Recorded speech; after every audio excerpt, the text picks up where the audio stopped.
All right, well, we still have some folks who are joining. I'll slowly start us off so that we don't lose time for our guest speaker to present her research today. My name is Christina Bache. I am the chair of the Prime Working Group on Business for Peace, as well as I'm a visiting fellow at the London School of Economics and Political Science. We have 3 housekeeping points today. The first is if you could kindly, as I mentioned, just mute yourself and also turn off your camera if you're able to, just so that saves up some space on the internet so that we don't get slowed down. Today's webinar is recorded, and in about a week's time, the recording will be uploaded to our Prime Business for Peace website so that you can go back and watch the recording. If you'd like to share it, that's always appreciated. And the last housekeeping point is about any questions or comments that you would like to raise with regards to today's presentation.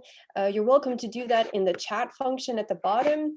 We normally ask for people to go ahead and ask their questions or raise any questions or raise any comments or concerns that they may have ahead of time, although we do have a designated Q&A session just so that we can start going through them little by little and share them with our guest speaker before that time comes during the webinar. If I could go ahead and turn the call over to my colleague, Dr. Louisa Murphy from Prime. She's going to give us a brief overview of the Prime initiative and discuss a little bit about how we connect as a working group to Prime. So Louisa, if I could turn the call over to you, that would be great.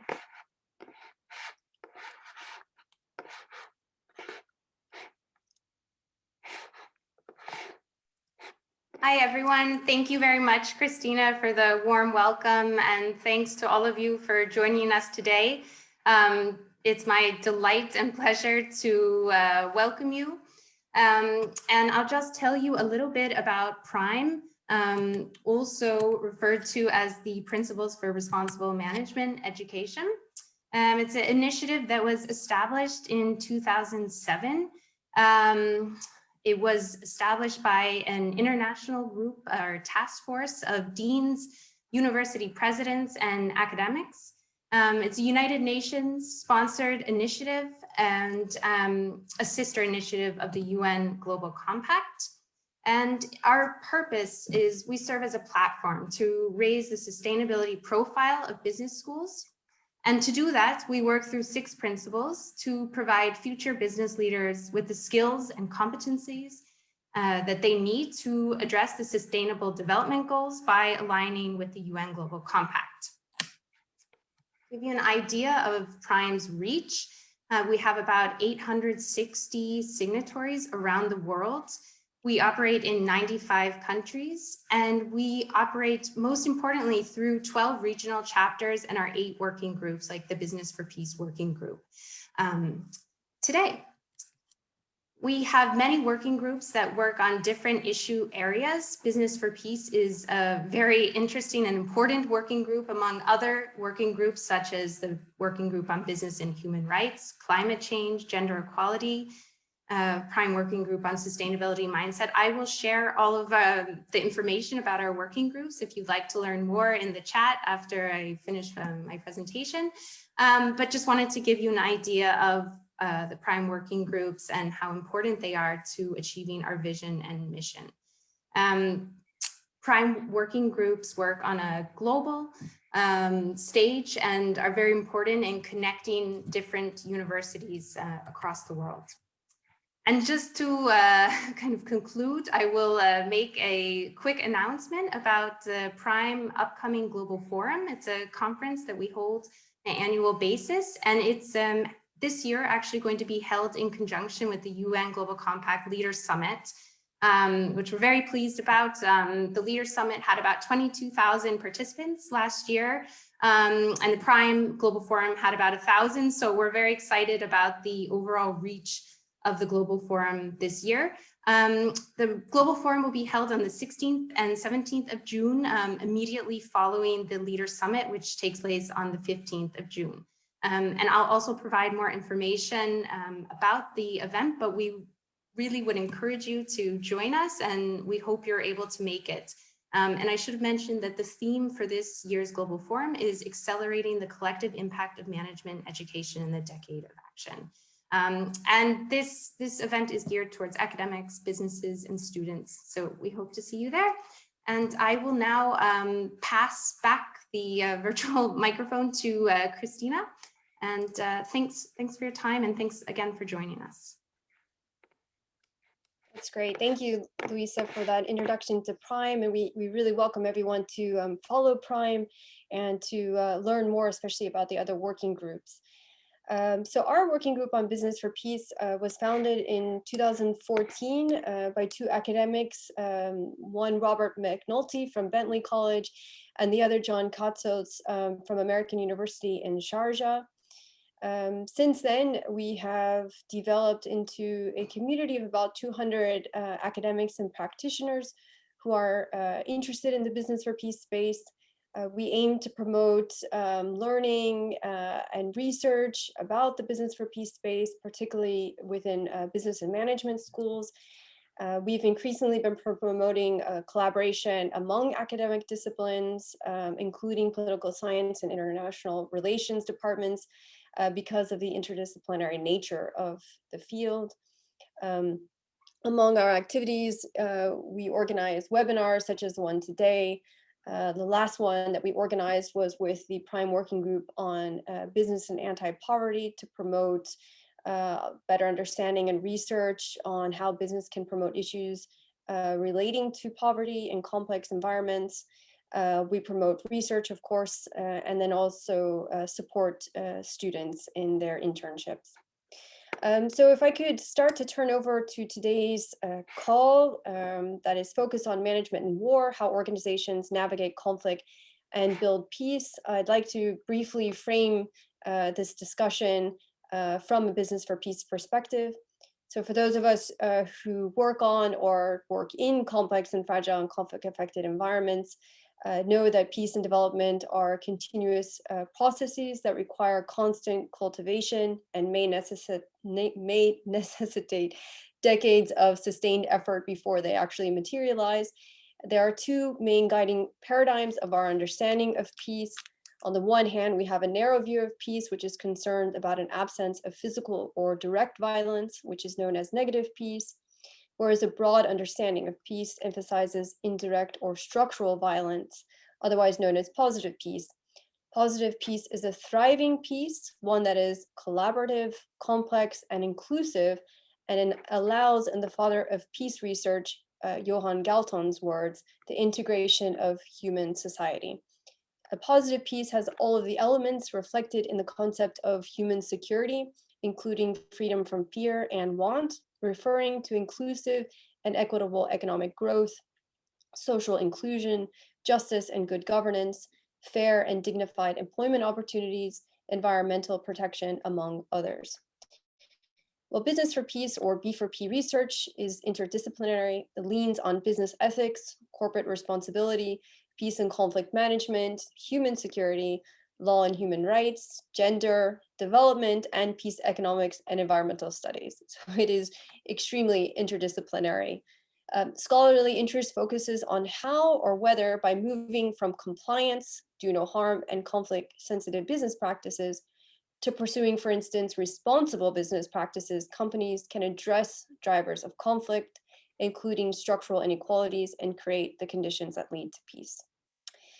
So our guest speaker for today, Dr. Joanne Murphy, she is a reader in leadership and organizational change and co-director of the Center for Leadership, Ethics, and Organization at Queen's Management School in Belfast.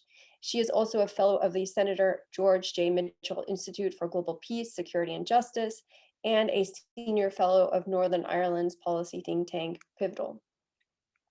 Her research explores leadership, change, and organizational development in political volatility, including environments affected by ethno-political conflict.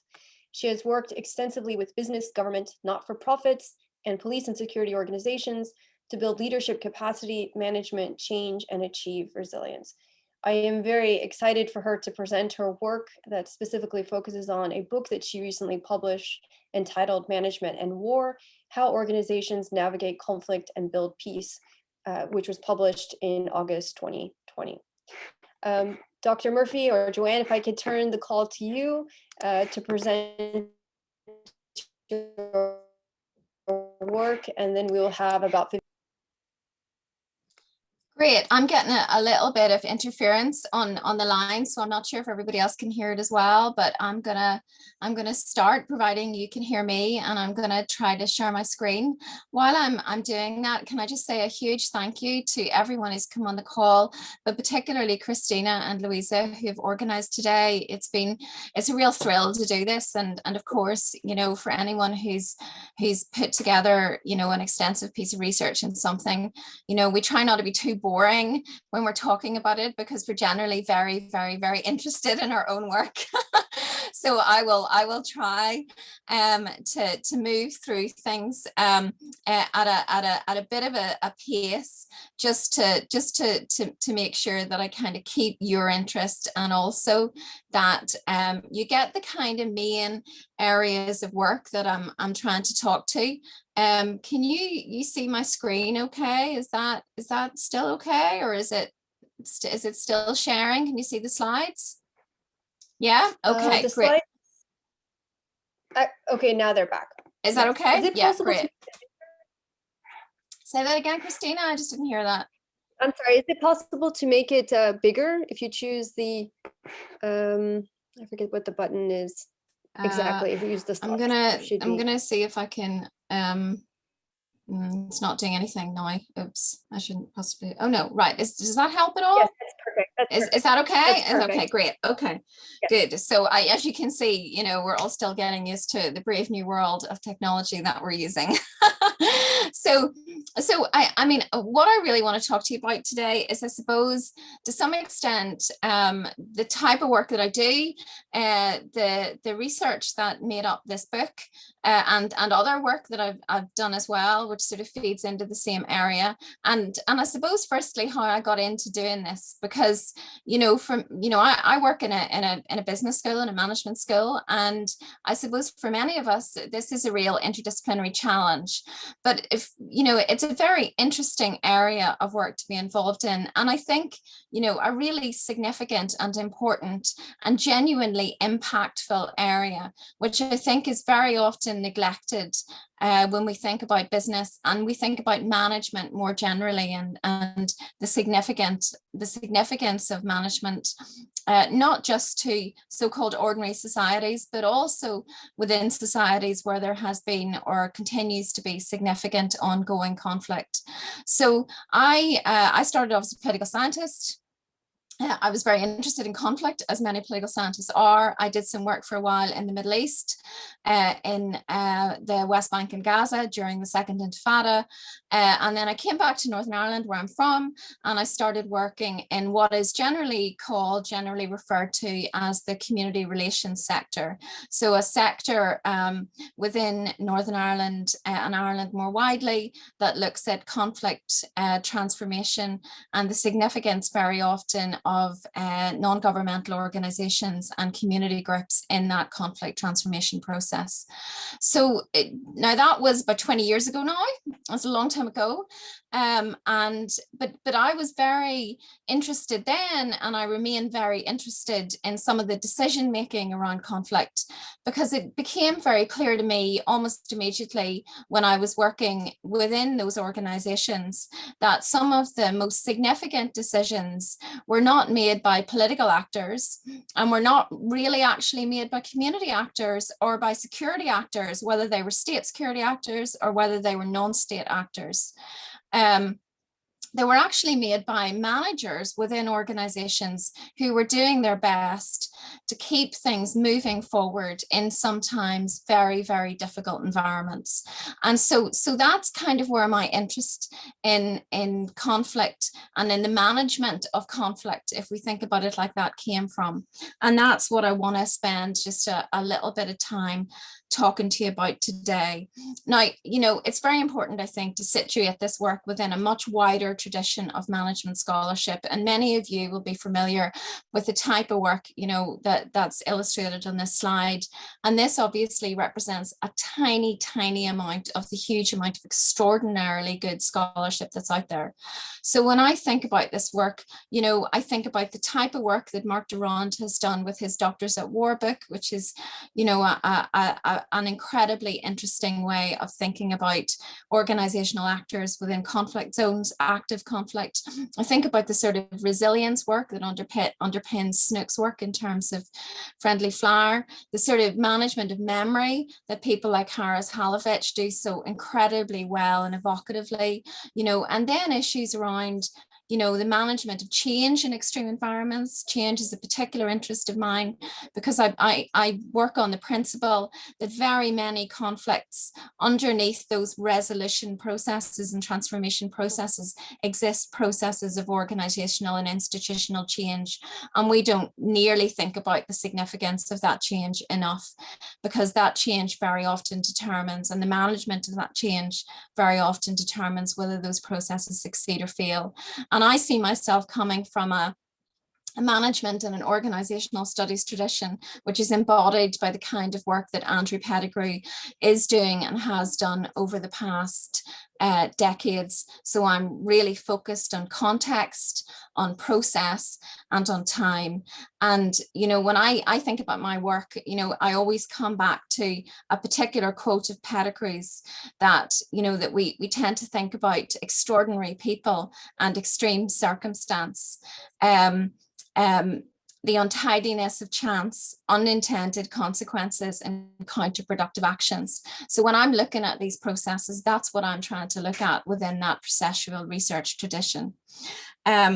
So, you know, what does this really mean in terms of the kind of research that we do these days? Where are those kind of, where's that kind of work situated? Well, at the moment, it's situated very clearly for me within a number of areas of relevant scholarship. The first of those is this extreme environment scholarship that people like Mark Durand and Marcus Hallgren embody in their work. And then we also need, I believe, to think about it within this scholarship around grand challenges, wicked problems, and system-wide change. And that's incredibly important. I'll maybe speak a bit more about that later.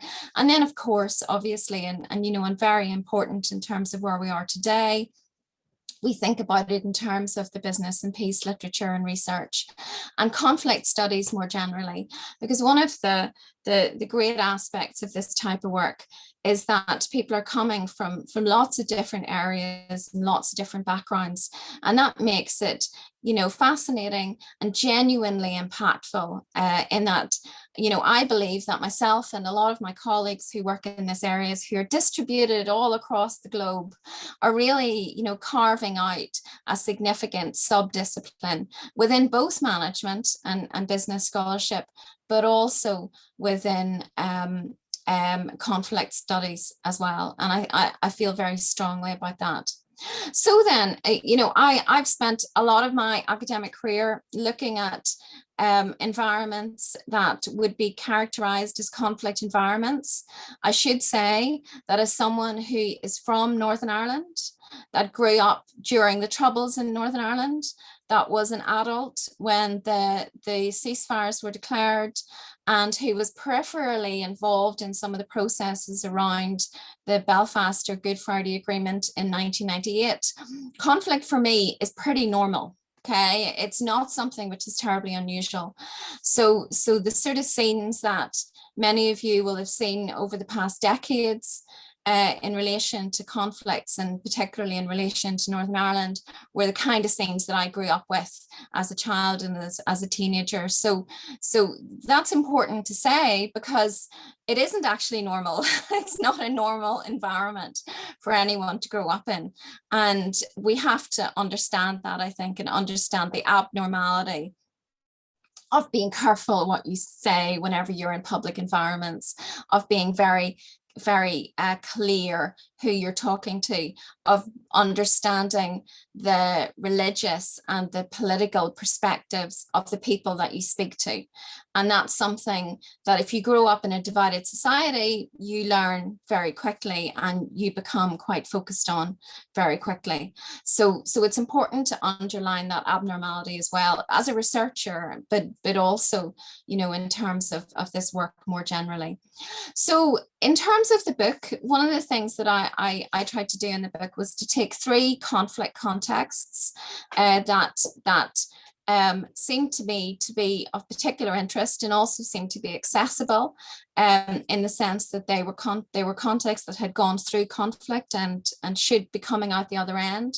So those 3 contexts were Northern Ireland, Bosnia, and the Basque Country. And then to think about what those conflict environments meant for those individuals that were managing through those contexts. And in terms of management, I looked at people who were running businesses and developing entrepreneurship projects.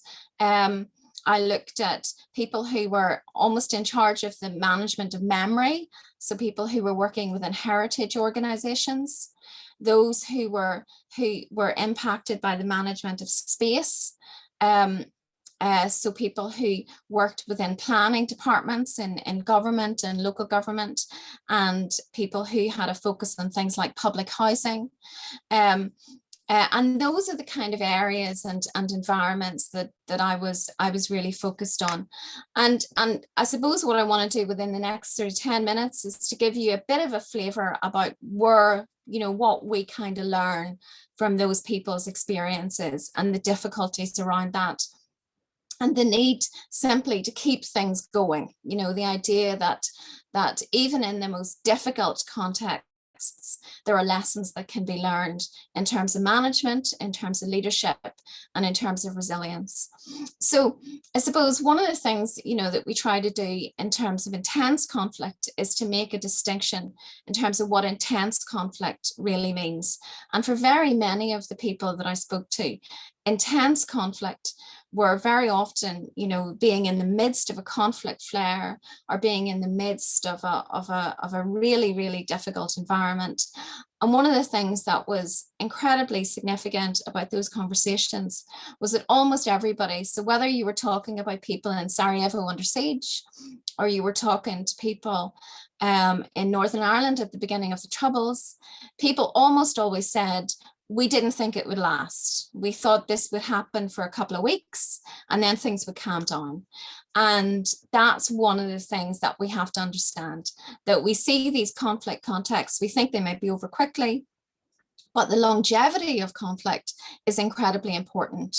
And the kind of crisis responses that people put in place immediately very often carry on for decades because those responses tend not to change. And people are overly optimistic about how quickly things are going to return to normal. And I just wanted to share this quote with you.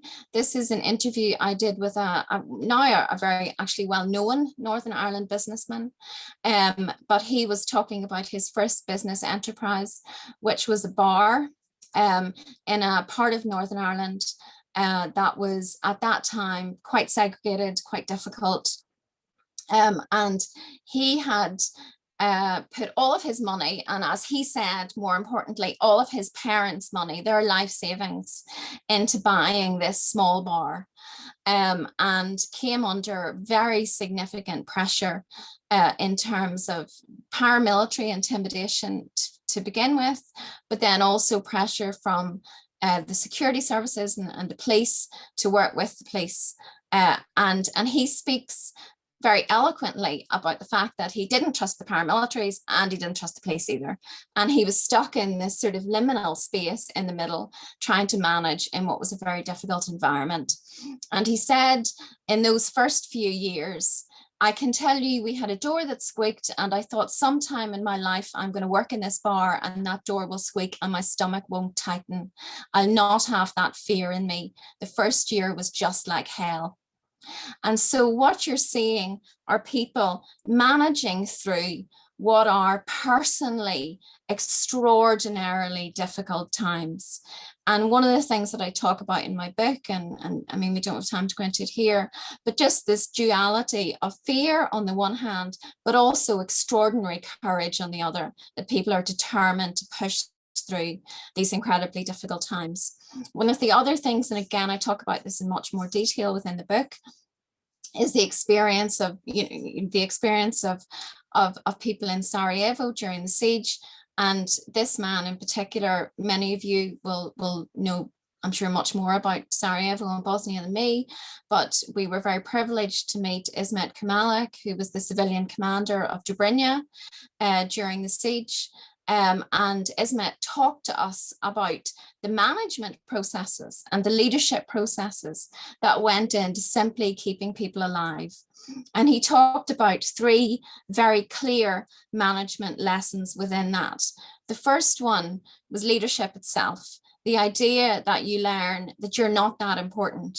And he drew for us, you can see on the pictures, an inverted pyramid, because he said that leadership in environments like this is like an inverted pyramid. You're not that important, you're at the bottom, you carry everyone else on your shoulders. And that is how he described it. He also described this incredibly compressed decision-making, and we see this within the wider research as well, at times of great peril. That you simply don't have time to make considered decisions. And when you don't have time to make considered decisions, you have to be extraordinarily brave within your decision making. And that's incredibly difficult. And then the idea of organization itself, the idea that organization is everything. The first thing is to survive. Everything else comes after. And in order to survive, you have to be organized. And for them, that meant, collecting information about the people within the area, collecting information about skills, collecting information about food, trying to move things through in an organized way. And this was someone, without military experience, someone who'd been a director in a company in the former Yugoslavia. So some very sort of interesting reflections about how to manage through those intense conflict processes. And then when I spoke to people about things like, public space, we began to hear different responses to how conflict was managed. So the management of public space, the management of what were essentially formal and informal boundaries, and the significance of things like political skill, tacit political skill, in public decision makers. So people who were tasked in the public sector to manage what were incredibly difficult, complex decision making around conflict and its aftermath. And that becomes incredibly significant when you're looking at things like economic development on the one hand, and contested public, private, and political space on the other. And in this slide, we have 2 sort of contrasting images that are almost really right together in Bilbao. So you have the extraordinary Guggenheim on the one hand, and I spoke to quite a few people who were involved in the development of the Guggenheim. And then you have on the other, these public representations of contestation in terms of these little stickers, that appear at various landmarks around the building saying, this is not Spain or France, we are Basque. And it's incredibly interesting. And of course, the Guggenheim itself, is a site of conflict in that a policeman was killed almost on the steps just before the official opening ceremony. So, one of the things I try to talk about in the book as well is how managers and how leaders are able to navigate this liminal space. And this liminal space occurs within public environments, but also private environments. So societies are not in the midst of ongoing conflict, but they are not at peace either. And that impacts decision-making everywhere you look. And yet we tend not to think about it very much. We tend not to talk about it. But when you sit down with managers, whether they're in the public sector, whether they're in the business community, or whether they're in the third sector, they have lots and lots and lots of things that they want to say in terms of the challenge of that. One of the other things that I looked at quite a lot, and again, we're just skipping through, you know, what are really kind of huge areas of work, is the management of memory. And the management of memory is probably one of the kind of biggest challenges that we have in environments, either within conflict or coming out of conflict. That is hugely significant for the business community, in that certainly in Northern Ireland, we have had enormous difficulty with businesses managing in and around symbols in the workplace, and that's still a problematic concern. It's a huge issue for those managing public space.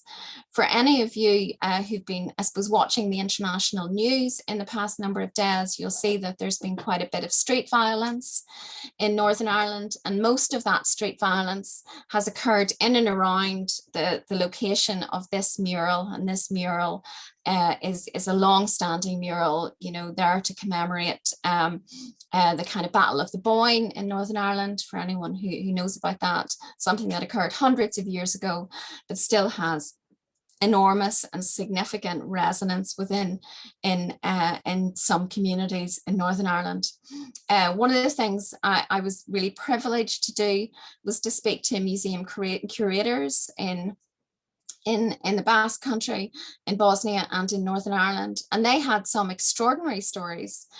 Some in Northern Ireland spoke about how they had broken the law in order to collect artifacts, because there were laws to prevent the collection of political material at various points in the conflict, and those people had gone out of their way to collect it, knowing it had immense historical value, but also understanding that they had no cover in terms of their own leadership within the organization.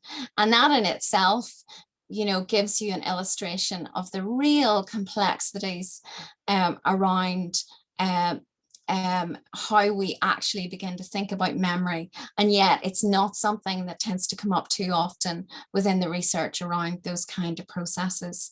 So, you know, we tend not to think about museum curators as being on the front line of conflict, but those guys really felt that they were, you know, and for them that was really significant. And of course, if we look at Bosnia and we look at the commemoration, for example, of the siege of Sarajevo, within Sarajevo, we will see real contestation around how that is done, or more specifically not done. You know, you have one very small, very controlled exhibit.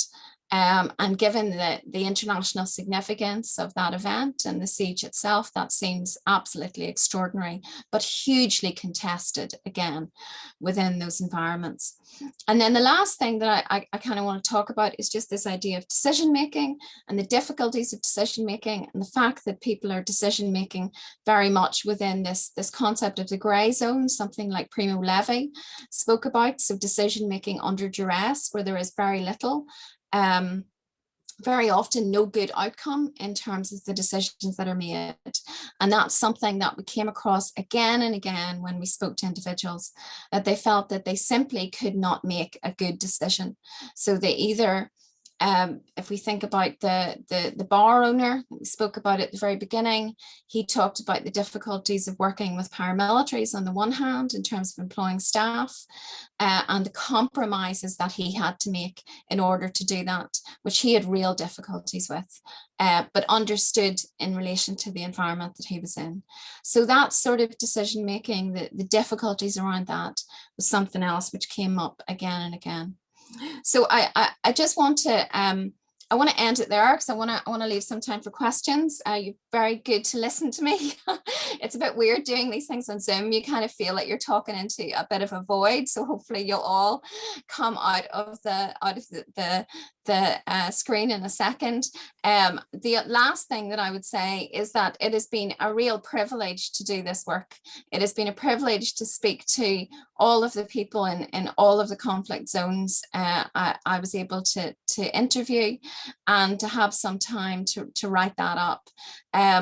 In terms of this, please keep in touch. It would be wonderful to be able to continue to speak about this. If anyone is interested in the book, but of course doesn't want to fork out a lot of money for an academic book, please email me or get in touch. You can email me at Queen's, you can get in touch with me on LinkedIn or on Twitter, or you can get in touch with the Centre for Leadership, Ethics and Organisation in Queen's University Belfast, and I will send you through a PDF of the research, okay? Because I have a bit of an issue about how expensive academic books are, so I would hate to think that anyone didn't have access to the work simply because of the cost of the books, which is kind of appalling. So on that note, I'm going to stop sharing my screen and pass back to Christina, and thank you all again for your incredibly attentive listening. Oh, it's fantastic. Thank you so much, Joanne, for presenting your research from your book. We have about 15 minutes for Q&A. So if folks have questions or have a comment, please unmute yourself. And if you'd like us to see you, of course, also turn your camera on. We actually did get a question coming through before the webinar from Anne Glore. So maybe Anne, if you'd like to kick off the Q&A, that would be great.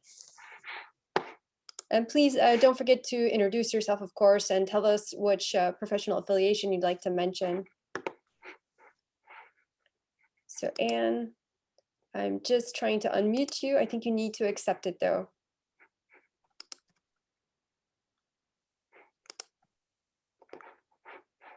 Maybe Louisa, if you can help out with that.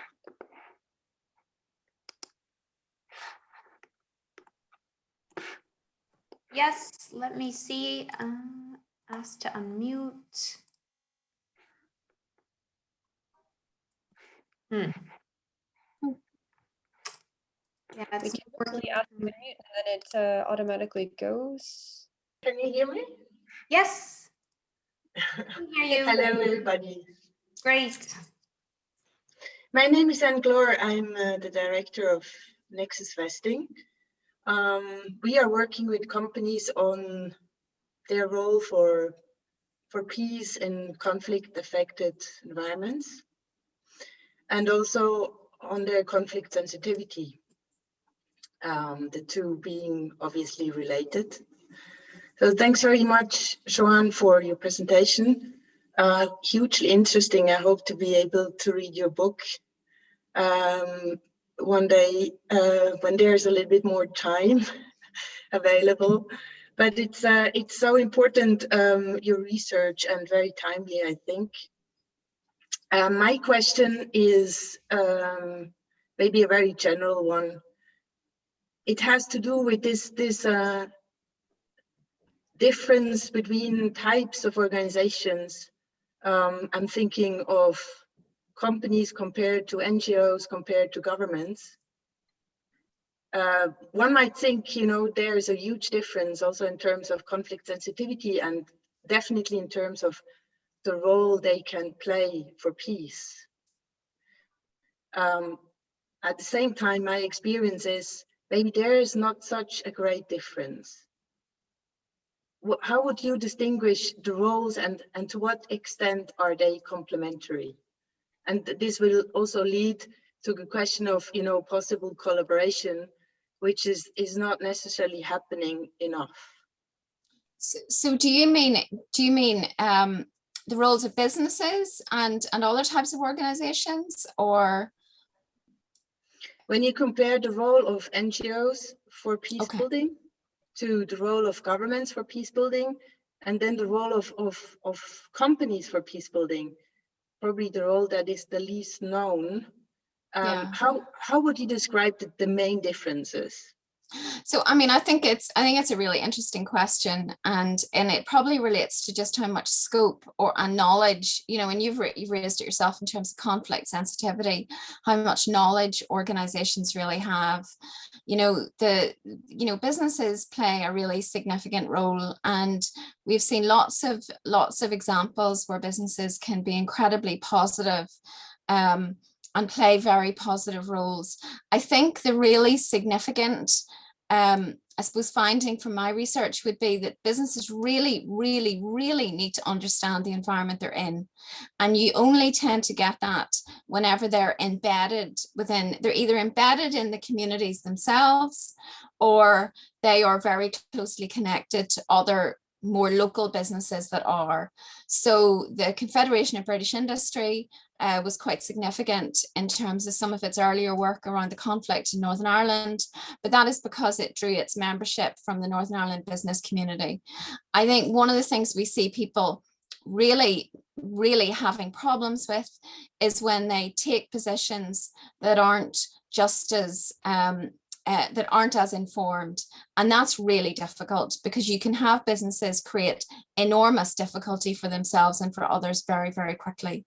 So this idea of being very clear-sighted in terms of sensitivities, and of course sensitivities change at different times of the year. They change, you know, in wider environments in terms of what people are doing. And you only really get that with local knowledge. It's very, very hard. I mean, I would say the same thing about public sector actors. Although the public sector could do much better at training and developing the capacity of their managers to understand conflict dynamics. At the minute, you know, in many societies, you know, managers are developing themselves. You know, people who are politically sensitive and who understand the dynamics very well, they do well within the organizational hierarchy. They move up, they become more significant, but that is almost by chance. You know, it's not being actively done. And managers, whether they're in public sector organizations and businesses or in the third sector, can do enormous damage at the same time as doing enormous good. And sometimes it's a fine line. So really understanding the environment you're in, and for many businesses that will mean, you know, making sure they open those lines of communication. For others, it will mean getting good advice, you know, really good advice in terms of what they're doing, you know, listening to other actors, whether those are trade unions that are maybe a little bit more connected, all incredibly important. I don't know if that answers your question at all, Anne. Yes, it does. And thanks very much for your response. I wondered whether you could say maybe some words more about the differences in the capacity for conflict sensitivity. Do you have the feeling, you know, NGOs are more conflict sensitive than businesses, or how are governmental agencies doing? Somehow, NGOs, you know, I find that businesses are very much under scrutiny. You know, most people are thinking that businesses do harm in conflict settings, and governmental agencies do good. But my experience is not necessarily this one. It's just, you know, to what extent is the conflict sensitivity of public agencies also measured? And how could these different types of organizations learn from each other? Well, I think that's the kind of key question, isn't it? You know, where is there interagency learning happening? And very often it's not happening nearly as much as it should. NGOs tend to be, I would say, more conflict sensitive in that very often their origins lie in issues around the conflict itself, certainly within the cases that I've looked at. So very often, sectors have very well developed NGO infrastructures that have emerged because of something to do with the conflict at some stage, whether that's intervention in hard to reach communities, whether it's work which is specifically looking at security, that's not uncommon for NGOs within those environments. Now, how much that translates across to the business community or the public sector is very variable, I would say. And again, there's been a little bit of research on this, but probably not nearly enough. NGOs also have a huge advantage in that very often they're much more agile. So they're able to address emergent conflict flares much more quickly than the public sector. However, the money to do a lot of this stuff will sit with the public sector, and the public sector are very often very nervous and very concerned about accountability. And accountability is incredibly important. But people will say, you know, when I spoke to public sector actors frequently about the kind of decision making they were involved in, they would talk incessantly about how there was all this accountability, but very little support. you know, so they were expected to be accountable, they were expected to fix things, but they were given very little support in terms of how to actually do that. And some of the expectations were extraordinary. So I spoke to one senior public servant in Northern Ireland who had been at that point more junior and was involved in conflict in and around the hunger strikes. If you know anything about the history of Northern Ireland, the hunger strikes in the 1980s, a time of huge disruption, really, really intense political conflict, huge security issues. And he was told by his political masters, just go in, sort it out, hold the ground, which is the kind of thing you say to an army. And this guy's a civil servant. It's crazy, absolutely crazy. And so there's a lot of accountability around that, but there's very little support in terms of how you do it. Now, the interagency element of this is what's really critical, because all of those sectors have huge positives in terms of what they're doing, but gaps as well in terms of what they're doing. And if there was a bit more transfer of information, transfer of knowledge, transfer of learning, I think that would make a huge difference. Great. Thank you, Joanne. And thank you, Anne, for your question and comments. If I could turn over to Professor Delaware, I believe you have some comments. Yes, thank you for inviting me to this very useful session for us. And thank you, Dr. Murphy. I'm an Egyptian. I'm also a writer in economic development in the Arab world. I'm a professor of management. I'm 81 years, so I have a lot of experience in all over the world as an executive for around 40 years and more than 20 years afterwards as an academician. And I can tell you, and I would like also your comment, Dr. Murphy, and the comment of Christina, of course, because I was attracted to this word of business for peace, especially that, like everything in the world, you have the two sides of the coin. You have big business and small business. You have good management and bad management.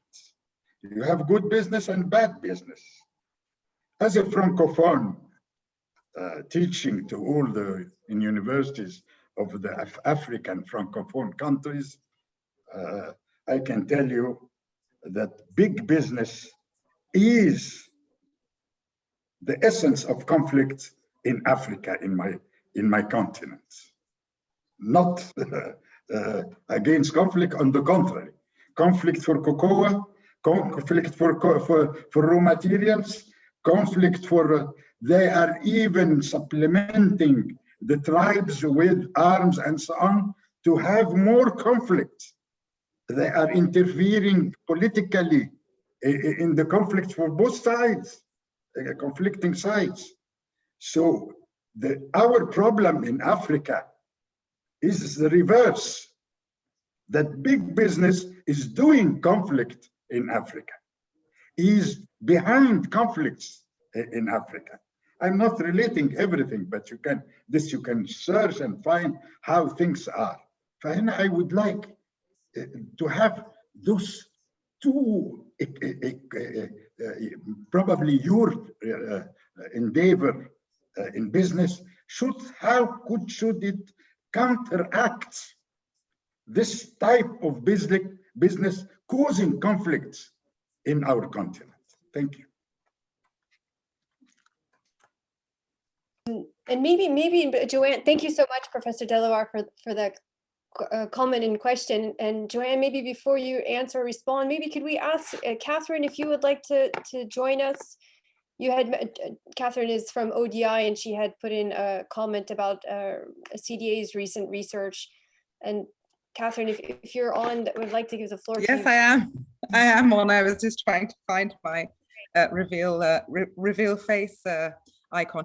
Thanks very much for that wonderful presentation, Professor Murphy. And it was very interesting to hear, in particular, how you brought to the fore your personal direct experience of growing up in a conflict environment as informing the way in which your research has evolved. So it was very interesting. I'm at ODI now, the Overseas Development Institute that was, but is now just ODI, and I head the politics and governance program. And I have done a lot of work on the extractive sector, particularly in Africa and in Nigeria more recently. And I clearly empathize with the comments that the last speaker made with respect to it it depends, you know, business is as multifaceted and as diverse as NGOs, in fact.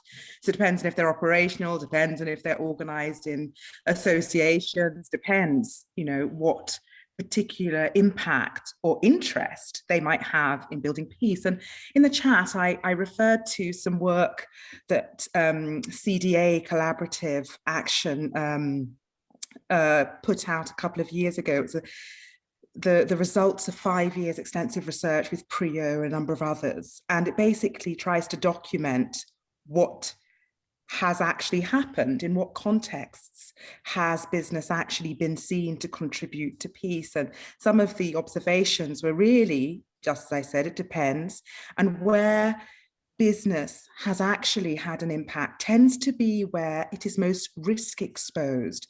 So interestingly, examples you gave about the ways in which particular individuals, even the bar person, had to adapt and necessarily be conflict sensitive because of his bottom line, essentially, is very interesting. It's because the CDA research conclusions were similar, that it's when businesses is most exposed to risk that it starts to take actions that can be peace promoting. And so, yeah, I think that's really the point I wanted to make, because we are in a space in which, particularly in Africa, as the last speaker said, you know, particularly in the extractive sector, business, multinational business, even with an operational footprint, has notoriously been involved in things to the contrary. But, you know, I think that what I loved about your presentation was it's very much based not on an ideological perspective of what business is or should be, or what management should be or is, but really documenting the stories of what happens in reality. So thanks very much. Thank you. I mean, I think you're absolutely right. I think it depends. You know, I'm not someone who's done a lot of research around big business, you know, and getting involved in conflict zones. My concern tends to be much more on individuals from those communities themselves who are business people, who are developing their businesses. And for those people have an acute interest in whether their society works or it doesn't. You know, the last thing they want to see is more conflict, because it hurts their bottom line. It hurts what they're able to do. And what we've seen in lots of contexts is those local business people actually getting involved in conflict resolution processes, and sometimes very significantly. But at a huge risk to themselves as well, you know. And I would have had business people say, well, you say to a lot of people, well, if things got really bad again, whether you're in Bosnia or you're in the Basque Country or you're in Northern Ireland, what would you do? And very often the response is, I would work harder. I would work harder to stabilize the society, because this is where my children live. This is really, really important, you know. And people feeling very strongly that to some extent, you know, people within the business community were unsung heroes at times, because they provided safe spaces for people to go, whether it was a bar that everybody drank in, not just a bar with one community or another drank in, or a paramilitary controlled bar. You know, those people were very important. They provided jobs, they provided stability for communities, and they were hugely intimidated by by paramilitary elements in whatever context you were in, and that's something which they tend not to talk about. They'll talk about it off the record. They'll be quite explicit in terms of things like protection money, the revolutionary tax, all of that sort of stuff.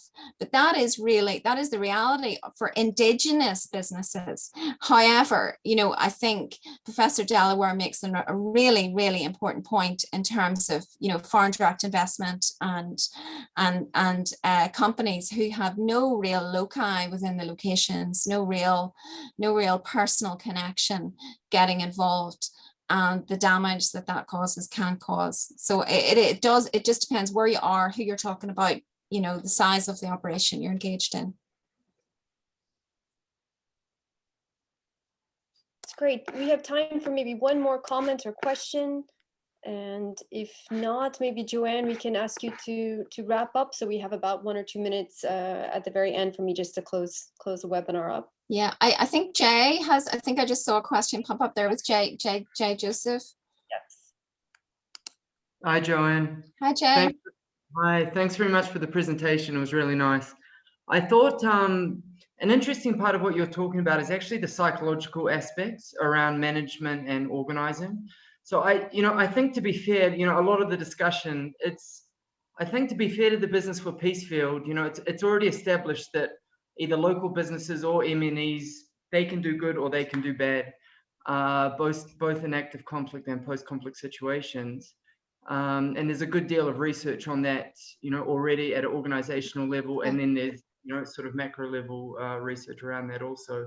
What hasn't been looked into is some of the, I guess, psychological or sociological aspects that you were talking about. So, what a manager's or, a CEO's personal experience, their psychological connections with memory, and how this actually affects their views on peace and their active engagement in peace building activities. At that individual level, there's not a lot of research at all, particularly in the Business for Peace space. No, there isn't. No, you're right, there isn't. Yeah.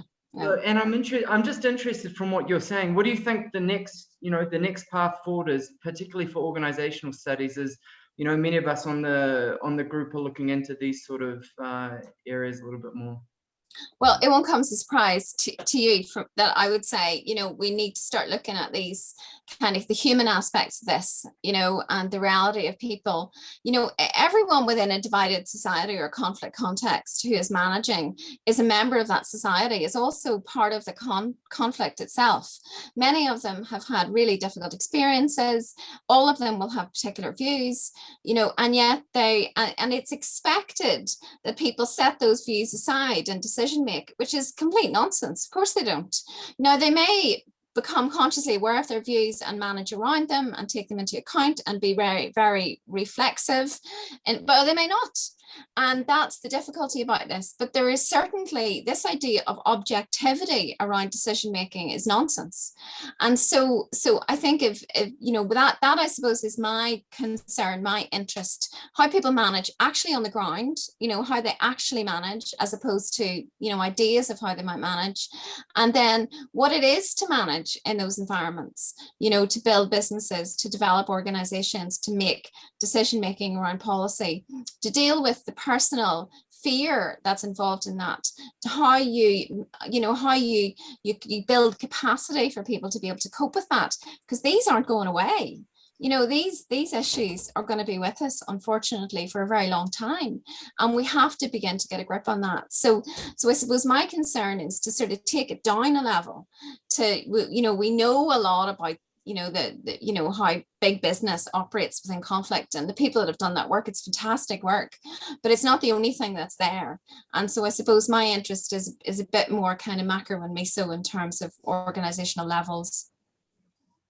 Yeah, it's a really interesting area of research, and thanks for talking about it. Thank you. Sorry, Jay, to interrupt you all. We are about 30 seconds out from the 1 hour. Thank you so much, Joanne, for sharing your important research. It's very, also, I think it's also important to hear your backstory as well, and how your personal experience has informed your professional experience and academic interests. Thank you everyone else for joining. Our next webinar is going to be held at the end of May and is going to focus on corporate commitments to racial equity. We'll have 2 professors from the US who will present. We will send out an invitation, just as we did for this one, about the details on the date and the time. We're always open to other webinar topics, so if you have any topics that you would like to present, please do get in touch. And as I mentioned, the recording for today's event will be uploaded to our website within 1 week's time, and we will also share the link to everyone else. And yes, hopefully everybody stays safe and has a great rest of the week. Thank you again for joining the discussion. We know that this is not an easy topic, and one that has a lot of colors. And so we really appreciate your participation and contributions. Thank you very much. Have a great day.